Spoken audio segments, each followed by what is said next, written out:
Today's tutorial is going to talk about Freegate. Freegate's an anti-censorship software that was produced by Dynamic Internet Technology, or DIT. And what Freegate does is connect you to the internet through DynaWeb, which is DIT's peer-to-peer-like proxy network system. One of the great things about Freegate is that it is self-contained, which means you don't have to install anything on your computer. You just double-click the program, it'll open up, and then open up a browser for you. And what this means is that you can take it with you anywhere. You can put it on a USB flash drive, take it with you to an internet cafe, and be secure and able to access information and websites that you wouldn't normally be able to anywhere that you go. And then once you close the program, it closes the web browser and nobody knows you were using it. So let's get started and go get the software first. So you're going to open up your web browser, and I'm using Mozilla's Firefox here.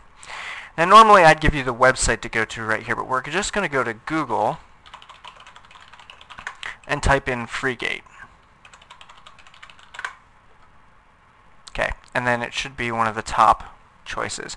Now the reason I didn't tell you the website right away is because it's pretty involved. It's www.dit-inc.us/Freegate. And this takes you to DIT's website. And right now we're under their Freegate heading. And you can read about Freegate, and you can go and visit the rest of the tabs on DIT's website. And here on the left-hand side is a tab for Freegate. We're going to click on that. This allows you to either download the program, view the user guide, or view screenshots. You're going to want to view the user guide if you want to get into some of the more advanced features of Freegate. But for right now, we're just going to go through a simple download, get it up and running, and so that you can use it right away. So we're going to click on download here. Okay, and it gives you a couple of choices. We're going to go with the Professional Edition. Click Save File. You can read more about the Emergency Edition in their user manual. So now that we've downloaded it, we're going to close both of these out, and I'm going to go get our file.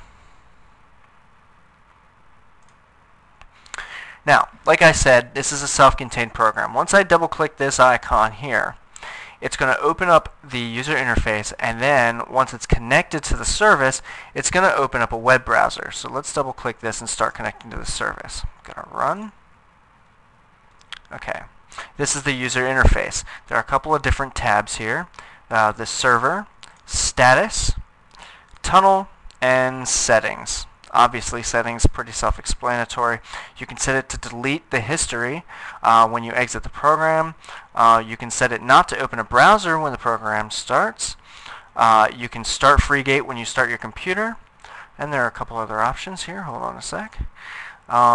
You can set it not to use Internet Explorer or set an Internet Explorer proxy. This is in case you want to set it up to use it with, say, Firefox. But for right now, like I said, we're just going to go with setting it up to use it with Internet Explorer. So now we're connected.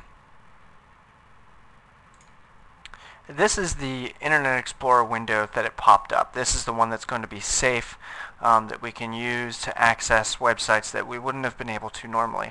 Now, as with my other tutorials, I'm going to go and show you that the IP addresses are different, so I can show you that you are being protected by this program. So I'm going to open up my unprotected web browser, Firefox here, and I'm going to go to www.whatismyip.com. Now, as with my other tutorials, I'm showing you my actual IP address. And obviously, I'm blocking some of it out because I want to be secure just like I want you to be secure. So, but this is my real IP address. This is the IP address that my computer here sends out everywhere, unprotected, and very, very easy to trace. So what I'm going to do now is open back up the Freegate Internet Explorer browser. And I'm going to go to www.whatismyip.com.